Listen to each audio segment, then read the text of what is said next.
apa ngerongsok itu ada peluangnya untuk cepat kaya? Mari kita bahas, teman-teman.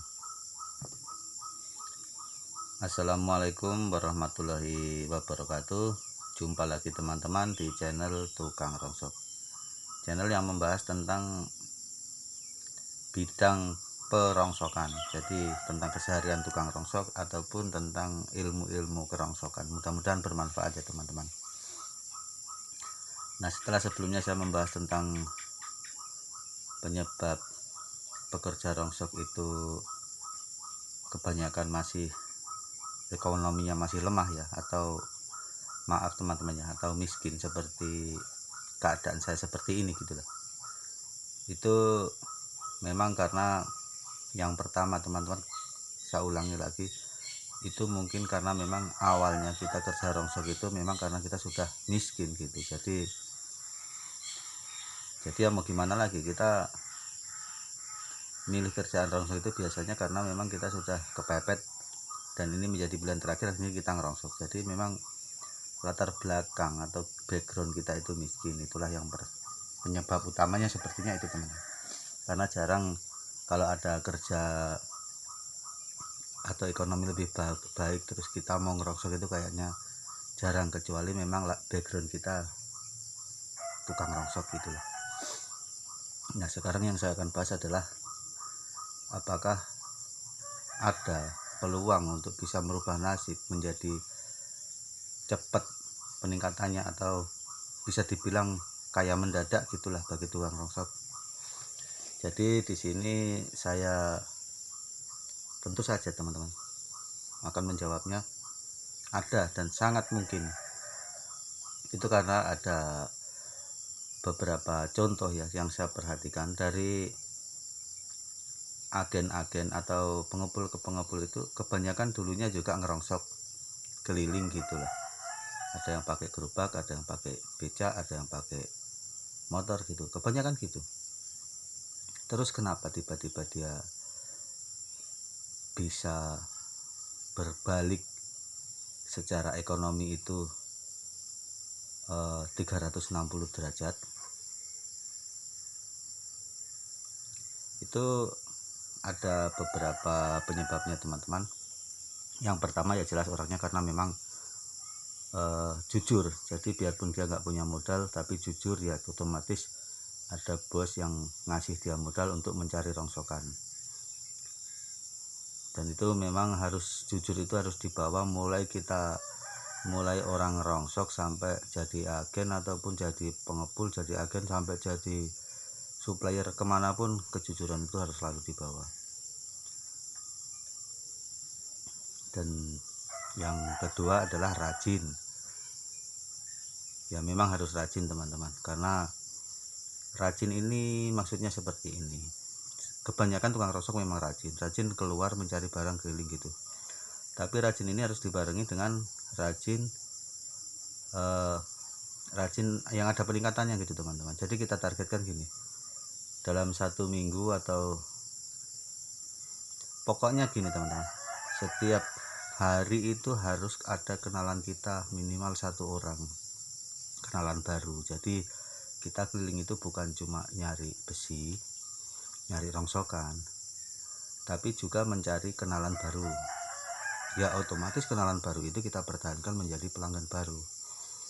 Karena biar bagaimanapun, semakin banyak kenalan kita, itu akan semakin mempermudah jalan rezeki kita, bahkan juga memperpanjang umur kita. Karena gimana nggak banyak rezeki, karena kalau semuanya sudah kenal kan otomatis mau jual barangnya juga nunggu kita datang. Ya akhirnya gitulah teman-teman. Yang penting itu ya rajin, tapi rajin yang ada peningkatannya. Jadi rajin mencari, terus ada peningkatannya, yaitu menambah kenalan baru, otomatis menjadi langganan baru. Nah dari situ tidak akan terlalu susah bagi kita untuk mencari rongsokan karena sudah banyak orang yang mengenal kita. Kemudian yang ketiga adalah memberanikan diri. Ini penting juga teman-teman, karena memang kesuksesan itu kebanyakan hanya orang-orang pemberani yang lebih cepat mendapatkannya gitu. Maksudnya memberanikan diri ini begini teman-teman, biarpun kita modalnya pas-pasan, modal sedikit, terus ngelihat besi numpuk yang jumlahnya kira-kira ratusan juta atau puluhan juta atau ratusan juta, sedangkan kita nggak punya modal, nggak usah minder teman-teman.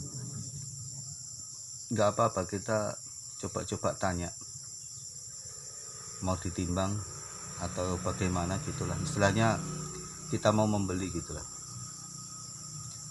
Yang jelas kita harus belajar mencari koneksi atau hubungan ke, kalau kita memang melihat ada banyak barang rongsokan di situ. Misalnya gini teman-teman, kita ngelihat ada eskavator atau alat berat begitu yang rusak dan di gudang gitu, kita nggak usah malu-malu atau minder nanyain kira-kira mau ditimbang atau enggak.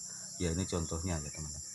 Atau kita melihat ada bengkel mobil, biasanya bengkel mobil yang Diko itu kan banyak besinya, sisa-sisa bodi mobil itu yang dipotong-potong numpuk kayak gunung. Nggak apa-apa kita singgah nanyain mau dibeli apa enggak, tapi usahakan gini teman-teman ya, karena biar bagaimanapun penampilan kita itu akan menjadi nilai cara pandang orang yang kita datangi teman-teman. Jadi kalau kita mau nanya yang begitu, usahakan penampilan kita itu ya kalau bisa yang seperti ada kemampuan gitulah. Jangan sementara kita mau nender atau gimana terus kita pakai penampilan yang kayak ya seperti compang-camping gitu, jangan teman-teman. Jadi kita nanti akan dipandang agak rendah. Tapi beda kalau kita berpenampilan yang ya seperti sudah agen besar gitulah, kita nanya-nanya itu biasa kita akan disambut dengan ya ceritanya seimbang gitulah teman-teman.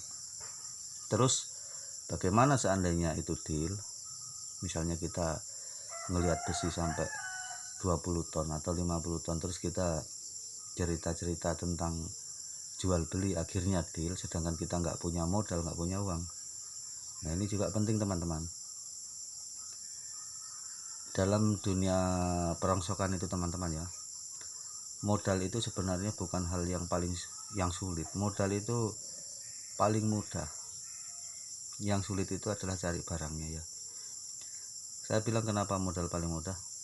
Yang penting teman-teman ini punya barang atau punya tenderan gitu, terus ngomong ke agen berapapun pasti akan dimodali. Kalau dia nggak sanggup ya akan nyari kenalannya lagi, agen lain lagi untuk bisa membeli barang yang mau ditimbang itu teman-teman. Jadi nggak usah musingkan modal, yang penting ada barang yang kita dapat, ya sudah kita tinggal ngomong ke bos, ke pengepul kita atau ke agen kita. Kalau memang masih ada selisih untungnya, pasti mau agennya, karena memang itu yang dicari, besi rongsokan gitu. Jadi usahakan gini teman-teman, perbanyak pendapatan besi kita, puterannya itu bagaimana supaya cepat dapat barang itu dulu teman-teman, karena semuanya berawal dari pemasukan kita itu dari barang rongsokan itu. Bagaimana supaya kita bisa mendapatkan barang secepat mungkin, agar supaya modal juga terputar dengan cepat, akhirnya cepat berkembang gitu. Nah kalau bisa dapat yang seperti saya ceritakan tadi, tenderan atau borongan sampai 20 ton atau 50 ton begitu teman-teman, insya Allah teman-teman semua bisa merubah nasib menjadi kaya mendadak. Nah mudah-mudahan cukup paham ya teman-teman. Jadi jangan pernah bosan untuk mengembangkan diri. Setiap hari nambah kenalan, nambah cara gimana supaya mendapatkan barang, karena yang terpenting atau yang agak sulit di bidang rongsok itu ya nyari barang teman-teman. Kalau modal insya Allah masih banyak yang bisa modalin, yang penting memang ada barangnya. Baiklah teman-teman, mungkin ini dulu yang saya sampaikan. Semoga video ini bermanfaat ya teman-teman, dan semoga kita semua bisa sukses bersama. Saya akhiri, wassalamualaikum warahmatullahi wabarakatuh.